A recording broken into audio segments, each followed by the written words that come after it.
and welcome from both myself, Eve Hill, and Amy Roberts. But Amy, take it away. All right. Well, I am so glad to be able to introduce her because Jane is a rock star of a leader. I've been working with her with SALSA for not even a year yet, but I call her for reference. She knows it all. But she started out, well, I don't know how she started out, but she's a CEO, rideshare president of Rideshare Connect. She's done that. And then she has won this award with the Governor's Entrepreneurship Award. She leads us at the Successfully Aging and Living in San Antonio. She just has a strong drive and passion for seeing this progress and improve and grow. And she's very inspiring. So Jane, thank you for coming. Oh, no, thank you for inviting me. And it's a sheer pleasure to be here in front of many amazing women trying to do trailblazing things for older adults. And I'm going to say, and people with disabilities and basically everybody, because we know when we look after older adults and people with disabilities, we look after everybody, right? I mean, if we plan with the people most challenged, everybody wins. I remember reading this, it's a document called the curb cut effect, and basically it goes into that when we think we're mending or bridging for some other group, we actually end up like curb cuts. They did in California to begin with. People are like, oh, curb cuts for people with disabilities, but guess what? Bikers, skateboarders, everybody, women, men with children, everybody benefits from this type of inclusive element. I mean, we just need to be looking at universally designed homes and getting the word out there that we need to, yes, we need to do modifications for accessibility because we don't have accessible homes. So if you could just pause for a minute and think about, can I age in place where I am? Can Jane, who uses a wheelchair, come and visit my house? And most of the time you're going to say, yeah, no, she can maybe get through the back door, but she can't get in the bathroom. So why aren't we just making homes accessible for everybody, right? Because that we know we need that connectedness. Everything I read most days tells me about how social connectedness is so important. Well, living in a community can be very isolating if you can't navigate to the neighbor's house. My nephew, who's in his teens, plays rugby, and he actually broke his hip and, had to stay downstairs in my mom's place, couldn't live in his own place because, of this injury. Very often, if people take falls, they end up staying in an institution. And once you are there, it's really hard to get out of, right? And accessible housing, when you need it, it's not there. So if you think about, oh, I'm comfortable right now, but if you have an accident or someone in your family has an accident, I heard from Habitat for Humanity the other day, all of their homes are built universal design, right? But they were telling me about a story of a nephew that the homeowner had that never could come to her house because it wasn't accessible. And now this young man can come to his aunt's house. And I'm just thinking how bizarre that is, how we really need to do a better job of thinking more broadly, if not where I am right now, where I could be.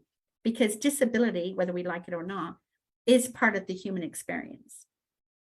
It just is for many of us. We go in and out of disability. But Amy, I don't want to go all over the place because I can talk on housing and transportation and, don't build me a palace outside 1604, which is the big ring road here, when there's no transportation, right? I'm just going to be isolated over there. So I am happy, Eve, maybe. What?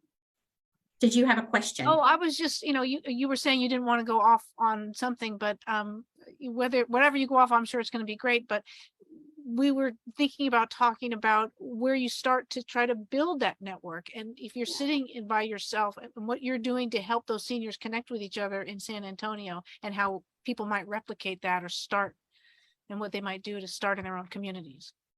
And talk about what a collective impact is for those that don't know. Ooh, Amy, you just gave me such a great shoe-in, because I heard something the other day that was perfect to describe collective impact, because sometimes it's like, what is that? Is that just a bunch of people getting together? No. Okay, pretend Heather, Amy, and Eve are out for the afternoon in the park. Beautiful day.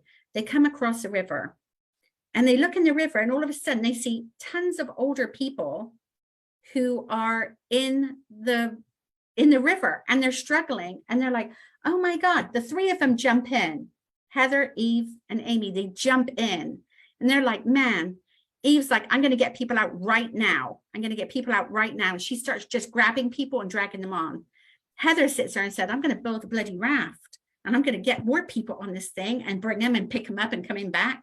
Meanwhile, we're looking downstream. We can't see Amy. And then in the far distance, we see Amy. We're like, Amy, come back. What are you doing? There are people here. And Amy says, I'm going upstream to find out why people are in the river. That's collective impact.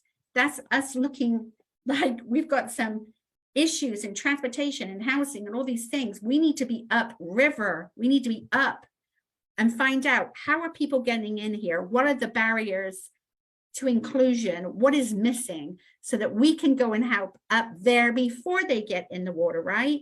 We know people want to age in place, and we know that when we plan for it, we're more likely to be able to do it. That's why I was excited when Lowe comes up with Livable Home. I'm like, what? This is great stuff. This is mainstream. This is a big organization saying, I'm looking at older adults or people with disabilities. I want to make their homes better. I think it was, I put it on my LinkedIn page. One of the big organizations, they now have 100 pieces of accessible furniture. And I'm like, man, maybe I'm wrong. Maybe because I'm so involved with this stuff. I'm thinking older adults and people with disabilities and accessibility is right now. We have an opportunity, a window's open, and we need to jump on it like it's the only thing we can do. And basically it is the only thing we do, because guess what? We can't stay in our homes if they aren't accessible, right? Because we know we've built non-accessible homes. I just asked you, can I come visit you? I use a wheelchair, I don't stand. Most of you are going to say no. How is that fair? How is that connectiveness? What would that do to my health if you guys were my only friends in the whole world that I could visit? But I can't get in any of your homes. None of them. I mean, it's sobering to think, but we've got many older adults and people with disabilities who are living in our communities, and they're not having the same access to the community.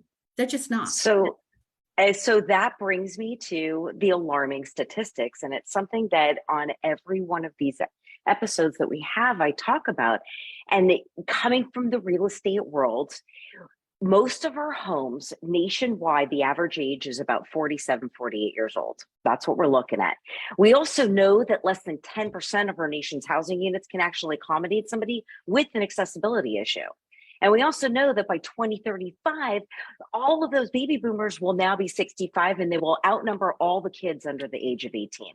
Yeah. So when you have that as a firestorm for our future, of course it's great when you see a Lowe's Livable or furniture. How about adaptive clothing? Or how about electronics that older adults can actually understand, that don't have too many gadgets with it? Those are the types of things that we're here to talk about, and we're here to navigate, and we're here to investigate, I guess. You know, there's a lot of people that we follow and that we network with, but when you come in and do that collective impact of upstream, middle of the stream, and in the end, bottom of the stream, it's a community effort. It's a community effort, and Heather, it can be brutal. It's a long-term social change endeavor. It means people having to give up self-interest, right? Because we know in collective impact, we know this for sure. Not one organization, entity, whatever, can solve this. It takes everybody being at the table, looking at a common agenda, saying, you know, that's what I want. So in San Antonio, that's what we did. At the San Antonio Area Foundation, they asked older adults where we center the lived experience. That's not professionals sitting there saying, we need to do this for them. It's people with lived experience tell me what you need. Let's go and get it. Let's kick this and make sure it happens. So that's how it started in San Antonio. We got the lived experience voice, and they came up with the same things that WHO, the World Health Organization, came up with, those 8 domains of livability. And we decided we would concentrate on housing, caregiver support, transportation. And then, of course, we have the Reframing Aging initiative housed at SALSA, but also just the social connectivity. All these things are so important to it. But, you know, this type of thing where you get many people who are writing the same grants and going after the same pot of money, and you have to have them agree on a common agenda. Like in San Antonio at SALSA, we believe that the vision is a community where older adults thrive, are connected. Older adults are respected, thrive, and enjoy connected lives, right? And then the mission is how we're going to do that. So how do we get more people, older adults, in leadership roles, on committees like today, right? We could go up and say, okay, I could be on this committee at the city of wherever you're living. There's stuff for us to do. And there's this type of venue that Heather and Eve and Amy are putting on, means that this isn't just going to happen in San Antonio, right? This can happen everywhere. And it should. You should be looking around your neighborhood and your city and saying, who's working in this space? And make sure everybody has an invite to the table. There are challenges out there because, the builders don't want to build accessible homes as much because they're thinking that's going to hit their money, right? That's going to impact their budget. But my question is, well, what's the cost if you don't do it? Right. To society? How do we measure that, right? When we don't have accessible homes, like Heather pointed out, we don't have enough accessible homes. And let's be honest, if we sit there and say it's 1 in 7 or 1 in 5, it's much more than that. Because that we can ask on surveys, we can ask, are you a person, or do you look after a person with a disability? And they say no. And then you ask them on the next question, does anybody have diabetes, mobility challenges? Oh yeah, Dad can't walk up the steps. And they say yes to that, right? Because there's a disconnect between these labels that we have given ourselves, like caregiver. If we're a family caregiver, we don't think we're a caregiver. We're looking after mom and dad, or my sister, who, whatever, and it's like, I would say at the core root of everything is individualism. In this community, in this society, it is looked on as something good that you do everything for yourself. Where in other countries, it's the exact opposite. People are okay asking for help, right? They're asking for help.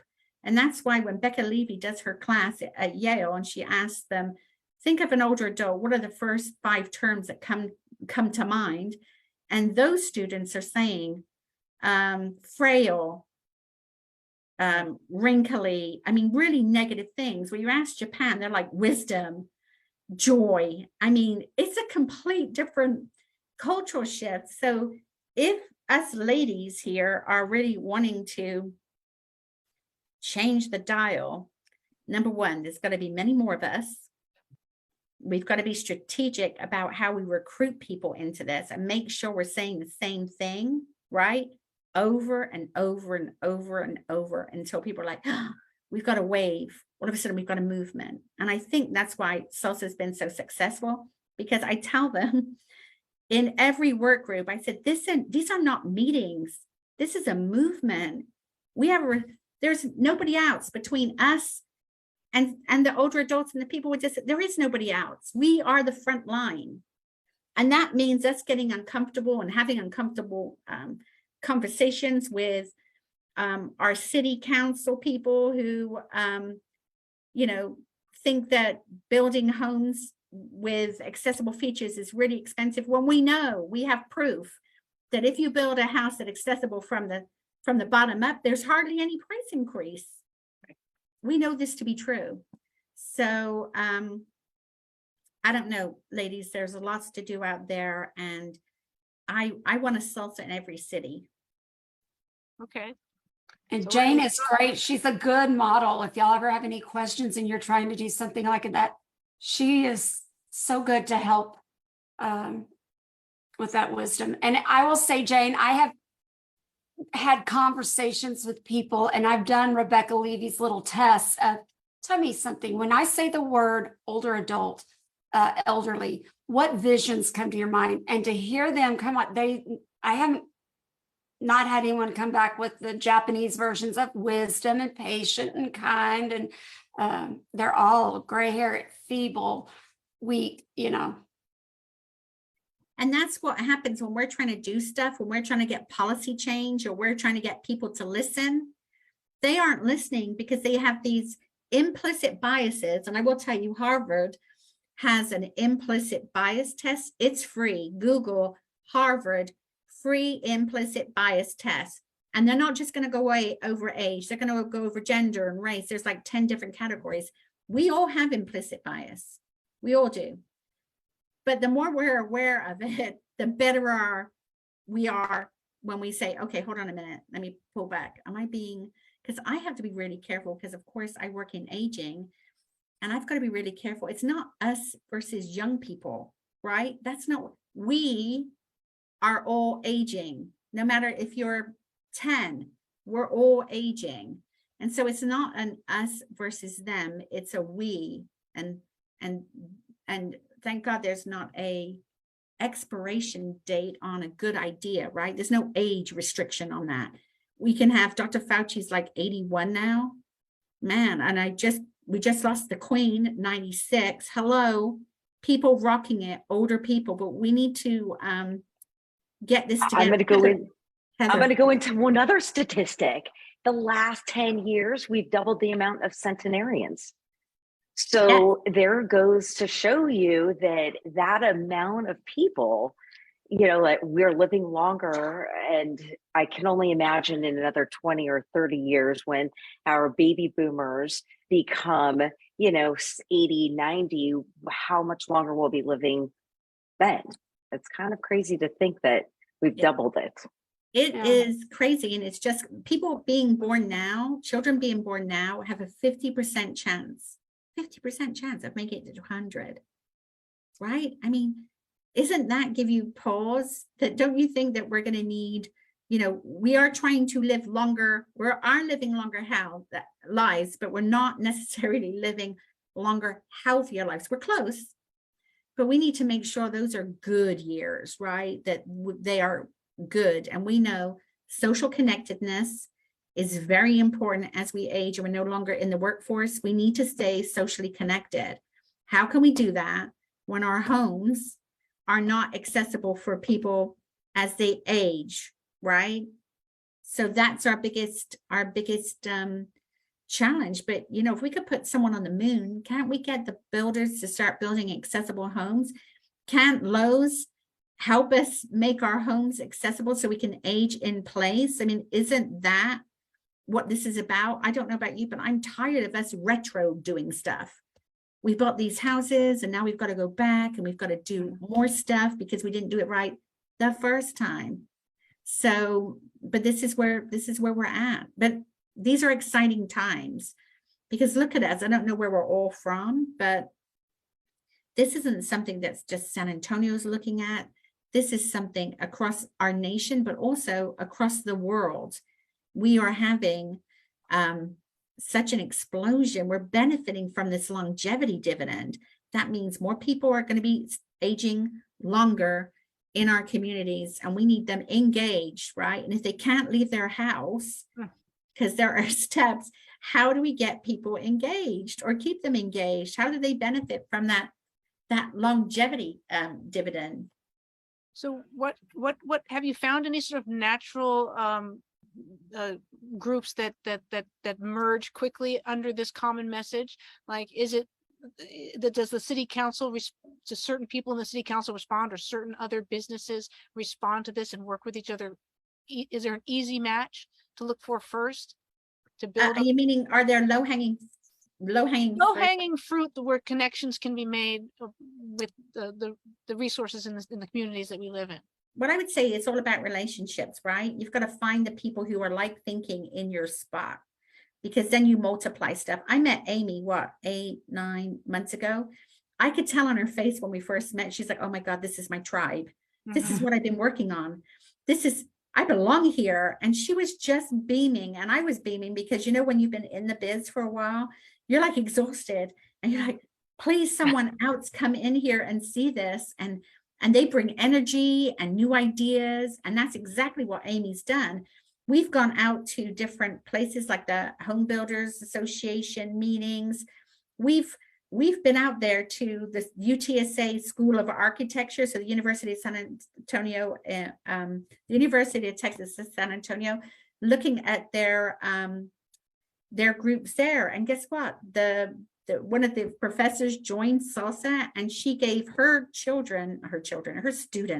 adult students, a plan to build accessible housing, which they presented to the community, right, in a presentation. And we walked around and we were oohing and ahhing about all these wonderful things.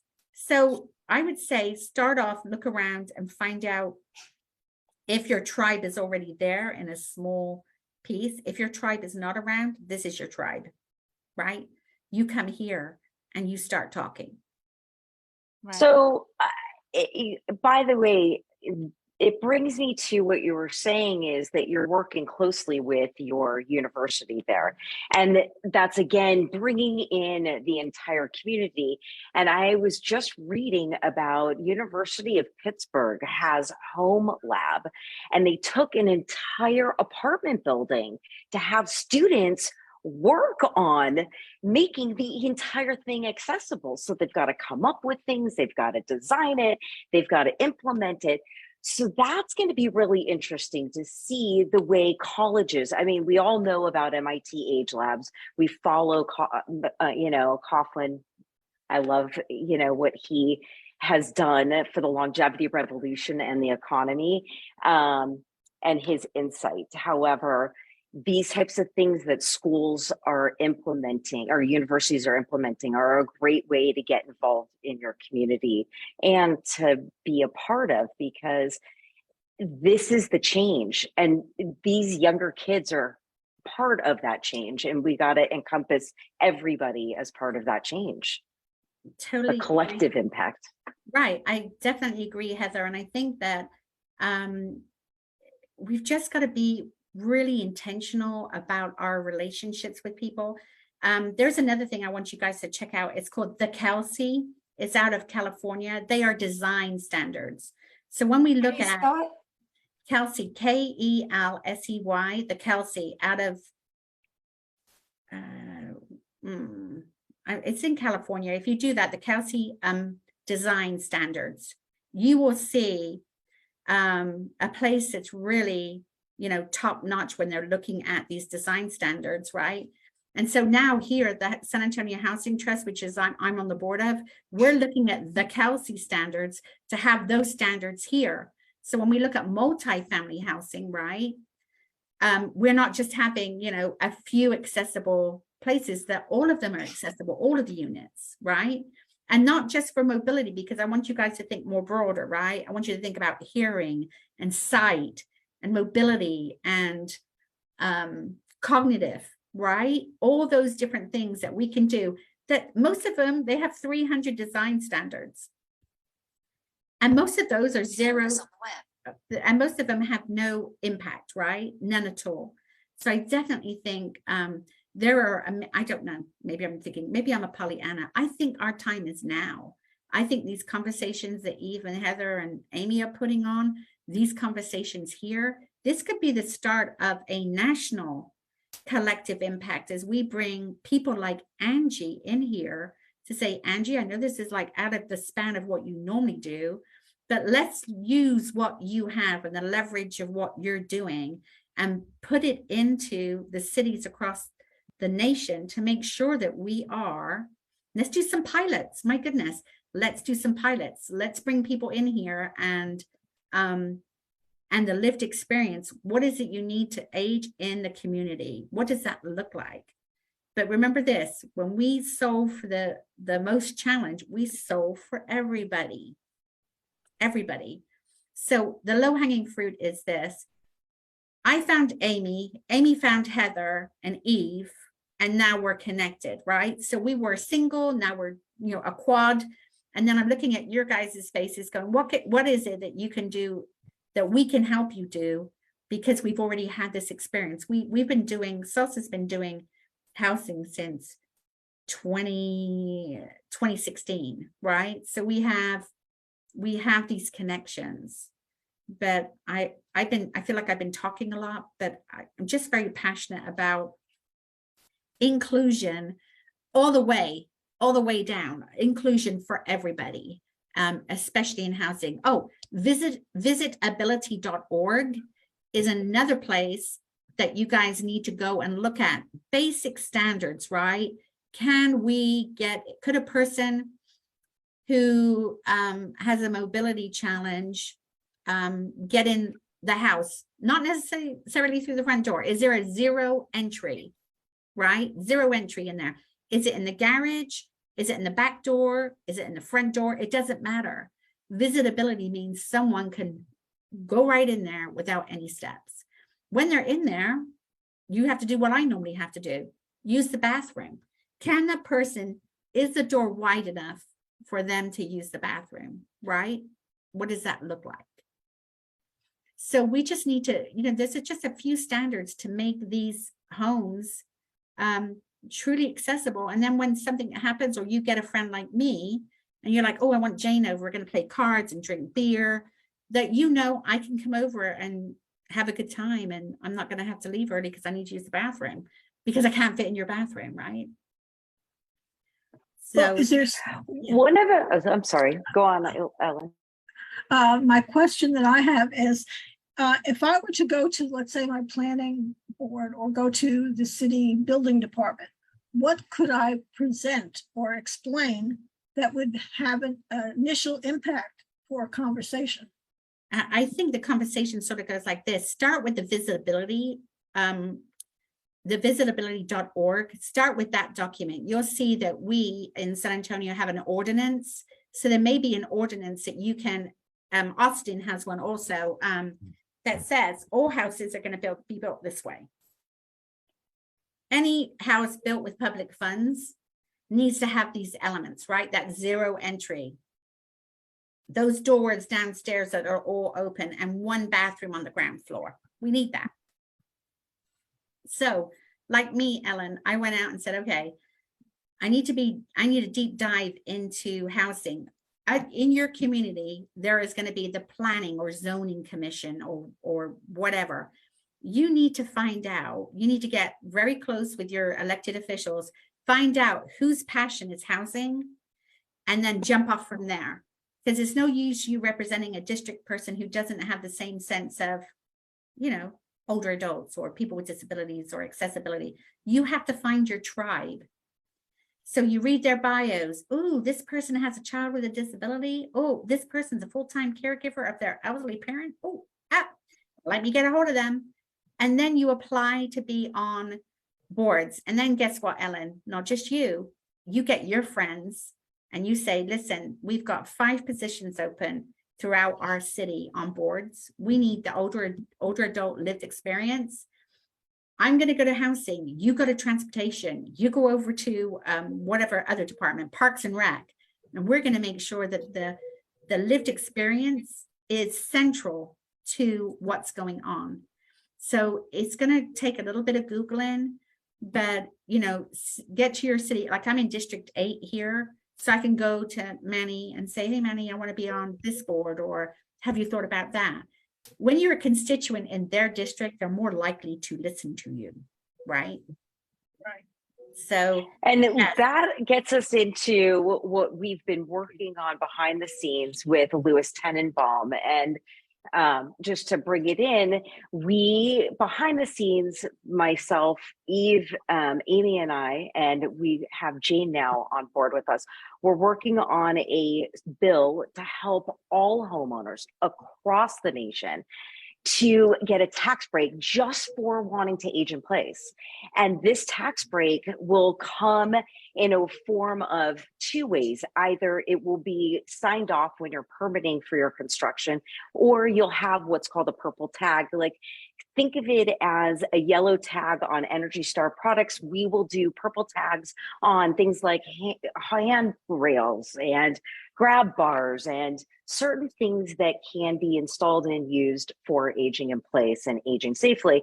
And so that's behind the scenes that we're working on with Louis Tenenbaum. And you can get involved with your local and city and state governments on that as well, and write to them. So that's a huge issue for a lot of homeowners. They're on a very strict budget, and to try to afford a little modification, whether it be stairs, or whether it be widening a doorway, or whether it be modifying a bathroom, it's costs money, and it's unexpected money that they didn't plan for. But by us collaborating in something like this and on a nationwide level, brings awareness to people now. And the urgency I get is now, because if you do it now and you plan for it now, it's less expensive than when you all of a sudden it comes an emergency and you can't go back to your home. And so one of the quotes that we always say is modify or move, because that's what you're going to end up doing. You're going to end up having to modify or move at some point. So why not modify it now so you don't have to move? And you can make it look nice. There's some wonderful and beautiful products out there that don't look like a hospital grab bar. Right. And that don't look like it. That's the problem. We have to, move that mindset that people think accessible homes are like sterile hospital things, right? That's where Angie at Lowe's can come in with beautiful, accessible equipment. So we have to change the mindset of people when they're thinking. Their mind goes directly to institutional grab bars. I don't want grab bars. Well, now it could be a gorgeous toilet roll holder, But it goes back to the social media and what gets pushed out and how it gets pushed out. It's got to look nice. When you look at stuff, when I as a consumer need to buy a product, we need to look at what it's going to look like and who's using it, because that essentially is what's selling things. But that social media is something that is important to do. And there's so many products out there, but yet when you walk into, I'm sorry to say, but a Lowe's, and I've done like TikToks on this, by the way, sorry, or a Home Depot, and the products are just this big of an aisle, and it's not an entire long aisle of products to choose from. You think, oh, there's only 2 grab bars to choose from, or 3, when you know that there's Ponte Giulio and there's all these other types of products out there that don't look like that aren't plastic, vinyl coated, or that don't have, that if someone has sensory issues, that it's metal. It's not thought of. And so I'd like to see one of those aisles when you go into one of these places. It'd be easier to pick a product. Amazon, you never know what you're gonna get. But maybe I'm a touch and feel. I'm old school. Maybe it goes down to movement building again, right? How do I get Eve, Heather, Ellen, Barbara, Kathy, Jill, Amy, Robin, Martha into the same Lowe's, right, at different times, asking to speak to the manager to get more, hey, I'm really looking for this item, I'm looking for that item, I'm looking, because we know that's what drives consumer, right? And I think we are, older adults are 32% of the population, yet we have 77% of the wealth. Yeah. Come on now. And we're 70% of the demographics that spends that. Exactly. But the problem is the need isn't there right now. So if you're not going to put that need in front of them right now, then you have to make the need look good. Yeah. And that's where it comes from, that social media, and it comes from that look of what you're trying to put out or how you're trying to put it out and the way it comes across. I guess that's the hard part. Well, that we haven't I'm going to use figured out yet. I'm going to use an example. We've just gone through the pandemic, right? Before the pandemic, people with mobility challenges were wanting stuff like curbside, and nobody would do it. People with disabilities are innovative, right? They've navigated a world that's not made for them. So we were asking for curbside and that type of thing. And it was no, not till the pandemic came. Now we've all got it. And we're like, well, we were there 20 years ago wanting this very thing. So I get it. It's a needs thing, but with us all going in, asking, that's a wave, right? If we know, if Angie would tell us, does it really make a difference when we go into a Lowe's at different times and say, hey, I'm looking for this? Does anybody record that? I'm just curious. Do you know, Angie? So when you're going in and requesting specific items. Yeah. So for one, me being here is probably a great advantage because I have the connections with the merchants and our product teams. We don't have direct control over those products. I know that the local stores will mostly take note of what's requested. I mean, especially if it's something that's over and over and over, then they will pass that on to the particular merchant at our corporate office. So for me, I'm happy to take any request back that you think is definitely a need. You know, our bath safety aisle, we do have a great display of all our grab bars, all the different types of the materials on it.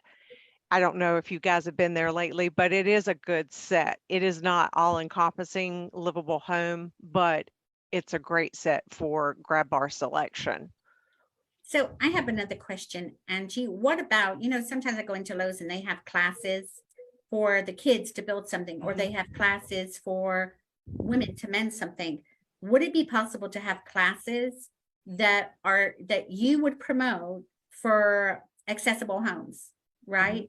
Where you would get a content expert from the community to come in and talk about the features and what to look for as you're aging in place. Some of the low cost, high cost, medium cost, I think that would be sort of handy. Amy, what do you think?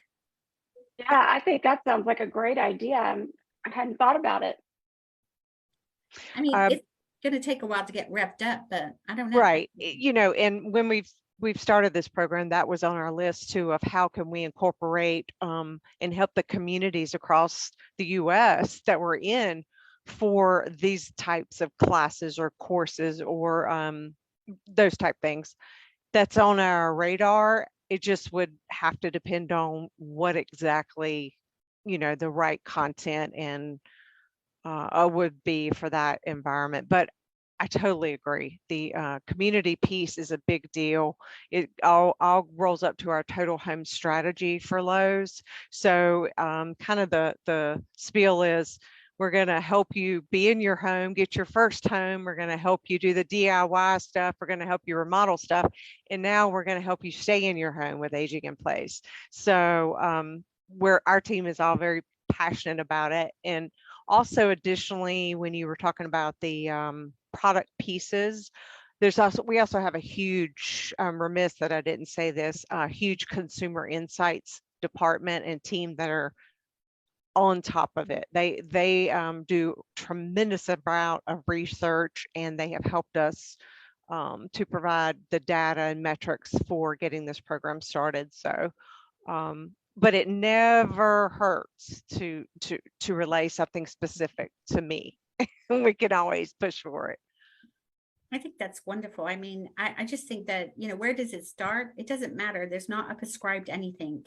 It starts where you want it to start. And it may start, write down on there having a cup of coffee with someone that lives in your neighborhood, right? And you've just seen, Mrs. Brooks down the street not live there anymore because she couldn't stay in her house, and how, upset you are about it. Well, don't get the upset stuff and let's do something about it, so that there are no Mrs. Brookses in the rest of our community. She gets to stay in her home as long as she wants to be in her home. So what I would love to see is a Lowe's and a Best Buy merge together in the senior market. Because if you guys don't know on this thing, I'm really big about statistics and I love reading about stuff, but Best Buy is one of the largest owners of senior tech, and they've been buying it up for many years. And so to see Lowe's come in with Livable Home, and Home Depot has not done anything like this.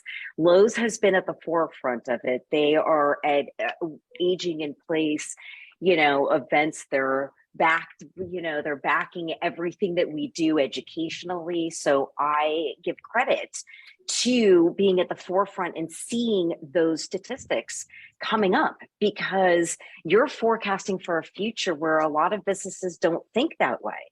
And so being able to see that is going to put at the end of the decade, if that's the way you want to say it, is going to put you at the forefront and the leader of the pack, because this is where we're headed. Like I said when I started, it is the most misunderstood market, and that is the problem. That's where I was frustrated, and Eve and Amy came together and started this group, because the frustration of seeing what our parents are going through and what others are going through, people that we're helping and clients, we wanted more people like us that had the passion to do it. Am I right, Eve and Amy? Yeah. Jane, you got me started thinking about the classes and such, and when you were talking earlier about reframing the thinking of everyone, it's unschooling them from what we've always known and learned. And I loved when we went to lunch that day, you were telling me that you had a new term for a wheelchair, and you call it a wheelchair rider. And I'm like, that's, those are the little things. So during your Lowe's classes, when you're speaking, you're reframing, you're unschooling them, and you're giving them new terms to use. And it's just those little baby steps that add up. We're right at the beginning. And you know what's really funny? I found out about the word accessibility from a young woman at a parking lot downtown for the library. So I asked for disabled parking, and she said, "Ma'am, that's accessible parking now." And I said, wow, I had not got that memo, but I love it. And so I call it accessible parking now. And guess what? Every time I'm, you say accessible parking, people go, huh? I'm like, the old blue universal sign. Oh, disabled parking, it's accessible parking. And so it's a change. I'm working on the weather, the traffic person in the morning on the TV keeps saying a disabled vehicle. I'm like, seriously? That's where we're at? We're at a disabled vehicle? Can't we just say a non-working vehicle is stuck right there, not a disabled vehicle? Because think about the implicit stuff that's going on in someone's mind. It looks like disabled is not doing anything. Whereas you will ask anybody that knows me, I'm one of the most hardworking people out there. Right. So we've just got to make sure.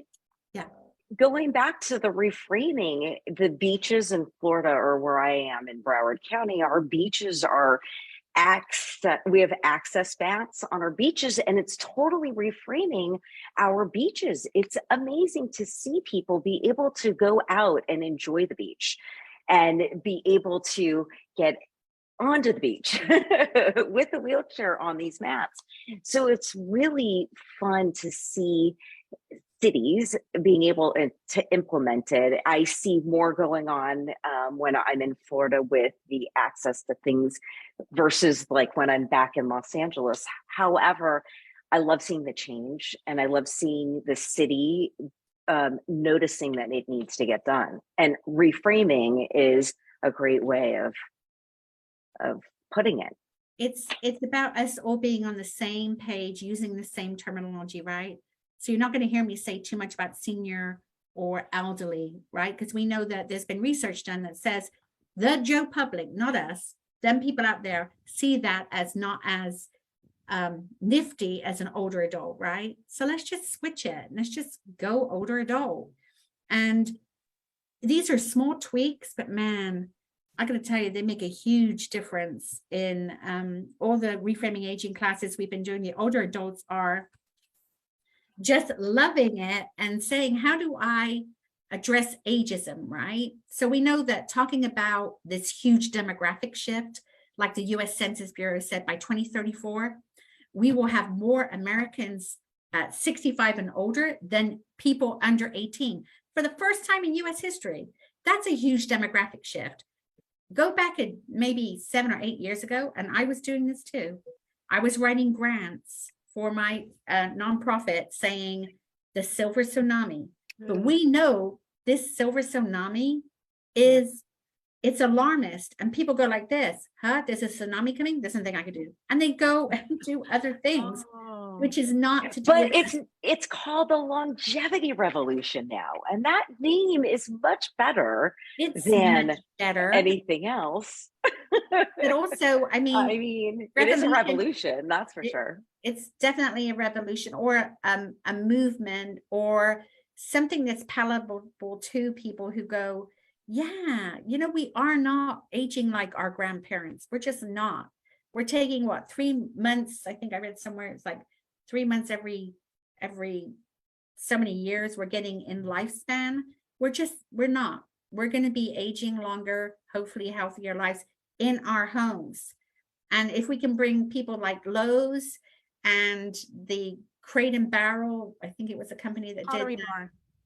Who won? Which one? Pottery Barn. Pottery Barn. That's it. Pottery Barn doing, and we have accessible clothing from, I put something on my LinkedIn. If anyone wants to get to me and be friends on LinkedIn, there's a whole host of aging and disability things that I find. And as I said earlier, when we weren't, when some of you weren't on here, but Mattel just came out with, of course I'm English, so I like Thomas the Tank Engine. My son grew up with Thomas the Tank, but now they have a little tank called Bruno who has autism, right? And I'm like, this is great news. This is wonderful news. Shout out to Mattel, right? Because we are making this world more inclusive. But at the front of this, I think mainly is women. It's us. We're doing it. We're saying we need something different here. And it's interesting that we just have women here right now on our call. Yeah. We do. You know, we have if Fern. we could, Fern is here. Fern is here. If we could make a list, we need to get together and make a list so we can start changing the way we speak now, and you know, like wheelchair rider and accessible versus, you know, all of those things, and put it on our social media and just start educating them out there with these newer Amy, that goes back. I couldn't agree more, because that goes back to what the three of us, Eve, you, and myself, continuously do on a weekly basis with, you know, LinkedIn and social media and the awareness in fun and interesting and, you know, nice ways, but getting the word out there and educating. I think that's the biggest thing. We are all here because we all want to be educated in something, and that education comes with whoever the speaker is and what piques your interest. And typically, you know, on our calls, we've got about 15 to 20 people here, and live we always have about 5 or 8, and it means people are interested and they want to learn. If you keep coming back, it means what we're doing is working, and you want to be a part of that movement with us. And that's all we wanted. Am I right? Mm-hmm. You know, like with all of us of that movement. So Jane, thank you, because it's people like you that are at the forefront and that we're learning from. And I love bringing your wisdom into our group and for you to share with everybody else, so everybody else can then take it and share it in their community and move on and share it somewhere else. Well, I mean, I think you so have much. you have a wonderful reframing aging presentation, and that's something that we want to we want to take pieces of that and we want to amplify it, and and maybe so we can make that available to people. And also with Lowe's Livable Home, we want to amplify what you're doing too, because I mean, we want people to come to you. We want this to be normalized, and we want people to say, "Oh, it is beautiful." So are there specifics that we can help you with on social media, or we can talk later about how we work together and get that common message going, And what do you find with Lowe's Livable Home? Are you getting a huge response? Is business booming? Are consumers loving it? What's going on? All of the above. Yeah. Good. Okay. Yes. What are some of the big sellers? What's going on? Well, the biggest thing is everybody goes, "Oh, that makes such great sense." I mean, I'm not telling you guys anything. It's the market's so fragmented that this is big, having a one-stop shop for everything you need. I mean, it's not just DME items, we install these things too, which is unheard of. But here's the thing. Those ready-to-make showers, you don't install them anymore. Yeah. Which ones? The ready-made showers, ready shower kit. Because I wanted to do that for my mother, and I called Lowe's, and they said, "We don't install them. You've got to hire an outside person to install them." Like the walk-in tubs or something like that? It was a shower kit. It was like ready-made. Yeah. So we have partnered with Rebath. They Yes. do some aging accessibility bathroom remodels. So there could be an option there with Yeah, that. I think I called them. Yeah. But I gotta say, Angie and Vern, who's on this call, one of the things that I could tell you is not many people in the community even know that you have this stuff. You do know that, right? Like, it's just the word livable home is not ingrained in anybody's mind when they need to go buy something, because it's not something they would think of. I would love to see you guys market it more, and to see where that goes, just because I would love, to have more to choose from than a little pharmacy, because that's typically what people go through. Is our clients will walk into a pharmacy or into the CVS or Walgreens, and it's about yay big, and it's plastic, and it's whatever else it is, but it's not durable. Right, or aesthetic, and they buy the first thing they can grab, and that's it, because that's where they think they can go. And that's what, in our minds, we need to reframe the way that we buy things, but that's in our minds where we need to start looking. But we need to know where to look. And I think that was the other thing that we liked about this group, is we're here to teach people where to look in their community and where to go and who to go to and how to get there. There's a question from Martha about, what about security, doorbells, personal security devices? Is that part of what you sell there at Lowe's? Absolutely. So if you think about, you typically go in Lowe's and look for a water heater or something specific. Lowe's Livable Home encompasses multiple departments, multiple products, and exactly just that, smart home. Say your flooring, you want the low pile flooring, we've got that. All those Here's going to be the problem, though. When you have a person that needs to go in there to look for this stuff, you're asking them to walk all over a store.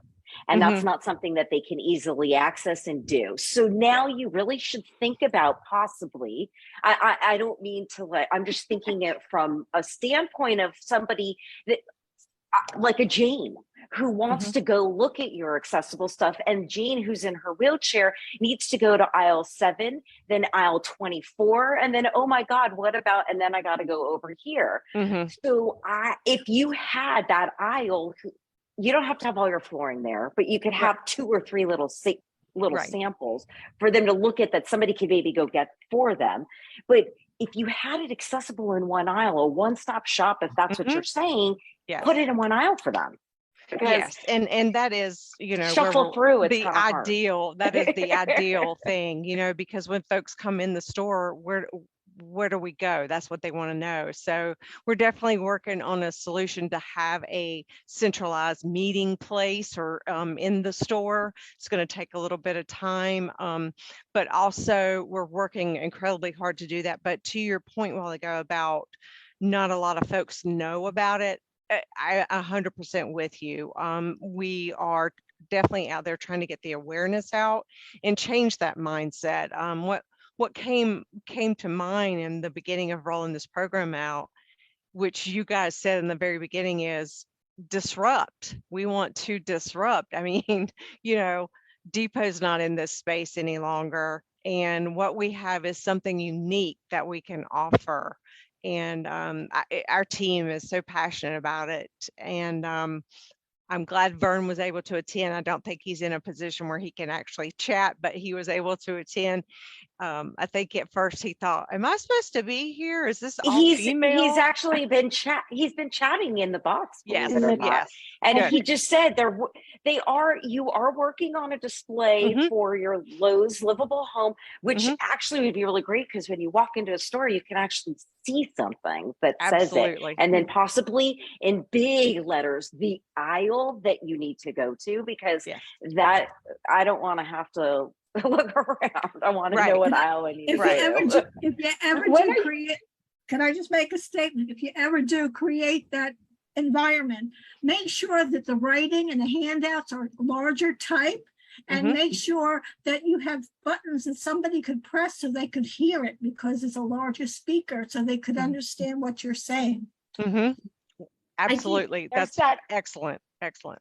I do think there's an educational piece to this too, because what the disability community struggles with is, if you have an acute something, right? Something happens, you've been in a car accident or whatever, you don't know what you need. You don't even know what's available. Let it go walking around Lowe's. You have no idea. I did not know Lowe's has ADA height toilets, right? So when we did our toilets, I was Googling, and I came across Lowe's ADA height toilet. I'm like, what is this? And then I'm like, really? I could have had an ADA height toilet, which would have made a cleaner, easier transfer onto a toilet, and I did not know. So of course, then I'm like telling everybody, hey, did you know this? There's this available. So there has to be an educational piece to it. And that's why I was saying maybe put on a class. Yes. That sort of goes around and says, hey, these products are good for, like, a lever, right? Instead of having a round doorknob, I have a lever, because we know that sometimes when you don't have that mechanism to grab, we know that's better. If you're going to get a fire alert, make it flashing as well, just in case you don't have hearing, but you'll see a flashing light. Right. These are small things that could save a life, but people don't know it's there. So yes, you can have it. But number two, there's got to be an educational component that sort of goes along with this, because otherwise the message isn't going to get there unless someone's saying, hey, have you ever heard about this? It's interesting, Jean, that you bring that up, because I know at NAB, that's National Association of Home Builders, for people that don't know, but I know at NAB, they're working behind the scenes very hard to deal with contractors and getting them certified in things like this. So if we can get a tax break on this, certain contractors will be able to sign off because they've taken this class and they're certified in something like this. So when you get people like the National Association of Home Builders and Lowe's, and you get people throughout your community, and a tax, break here and a educational person there, you have all your components. It's just being able to put it together seems to be the missing piece. And that's a hard thing. And to reach the people, to actually reach the people, so they get the May I say? Yeah. Can you hear me? When you make your brochures or your signs, red is a color that a lot of people have problems reading. As you age, you can't read things in red as easily. So that's just a comment I'd like to make. Thank you. Good. This is just priceless, all this information. It really is. It's so helpful for us. This is what we need. I mean, I appreciate the invitation. Vern appreciates the invitation. There are a lot of product and service solutions that you could check out on Lowe's.com. I can send that. Should I send the link, or maybe I can put it in the chat here shortly for you guys to get directly there. But we do virtual home assessments, where we have a team of CAP certified that actually do a virtual home assessment.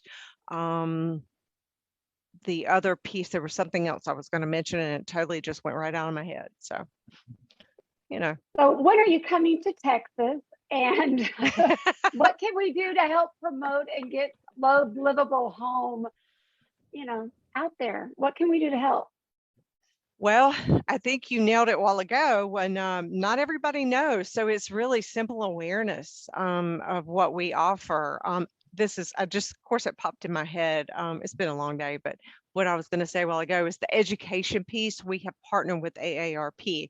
So if you go on our Lowe's.com Livable Home, you will see tons of education and articles and videos that really just kind of set the tone and help with the education piece. But we've also heavily educated our store associates with this program as well. All I have to do is get Vern to approve my travel and I'll be there. Where are you located? I'm in North Carolina. We would I think love. we need to have Angie speak. one week. I think so too. I mean, at least to the housing work group. At a Yeah, minimum, absolutely. that would be really nice. Yeah, we're really, this is our first night here, so I'm really just observing and being a sponge, but I also appreciate the floor time that you've given me to be able to respond. Well, you could add so much more to this group. I hope you keep coming back. Will you be We at all the grow from each Accessibility other. Expo in Florida? Will you and Vern be there? When is that? No, it's coming up. In November? I think it's coming up in November. What is it called? What is it called? Activities? I don't know what it's called. I know that Vern and I will have a long list of some conferences and shows that we're going to attend, and that may be one of them. We did just attend the Senior Helpers Conference in Denver last week, and that was great. Vern says that Angie can come visit you guys in Texas. I approve. We can make a very full agenda for her to visit. There you go. We love Okay, you, Vern. so Thank it's you. California and Florida. Okay. So this is the Miami Abilities Expo at the Convention Center in Miami. It's huge. It's the November 4th through the 6th. Okay. I'll check on that. I don't know if you guys, because I'm in Florida, so. Okay. I'll get even Amy to come to me. We'll come down to I'll get even Amy to come to me. Yeah. Ours normally I'll have to is get Jane here too. Ours normally is in Houston. Amy and I have to do a road trip. I'll try. Now, is this every Well, Tuesday that you have this meeting? Yes, Yes, we have every Tuesday, which we are getting to the end. Amy, why I don't you know. tell everybody what we're doing for who we have coming in for next week? Okay, next week is Esther Pipoli, and she has this I knew her in high school, and I didn't know that she was doing this. And Esther's not a very common name, and same time, so I belong to the Alamo Area Home Care Council. Somebody came up to me that day and said, "You need to go talk to Esther," because I had spoken earlier. And then they said, then the next thing I went to, I met a friend, and she goes, "Amy, you really need to talk to Esther." And I'm like, "Oh, wow, twice in a row. I need to go call Esther." And it was the same Esther. And what she does is loss of life advocate, Lola, Lola. And she had a tragedy with her life. So within like 60 days or so, her husband and her father passed away. And she was lost. She had no idea what to do, where to go. And so she's like, I can't be the only one out there. So she has, over time, developed this loss of life advocates, and it's in every major town in Texas. And then also she does like Zooms and such, so she can help people in other states as well. But you can also become a grief counselor through her program. And and it helps people like a big business, maybe like Lowe's. You would use her program, and then your employees would be able to get their grief taken care of and or worked with, and get them so that they can get back to work easier and sooner, and to help them out. And just a neat program. So she's going to be telling us about Lola. And she also, you said she helps people that just might have gotten a diagnosis. So a family who has That's a right. family member who's going to go through something. So she will help them through that process, dealing with all the Yes. medical stuff and the emotional stuff. So that's very useful. Yeah, and preparing. So like another friend in common that we have from school, she has a health problem, and so she's working with her to just prepare a family, get things you don't even think about. That's what she's walked through. So she needs somebody like that. That's who we have for next Tuesday. 4 p.m. if you're on the West Coast, 7 p.m. if you're on the East Coast.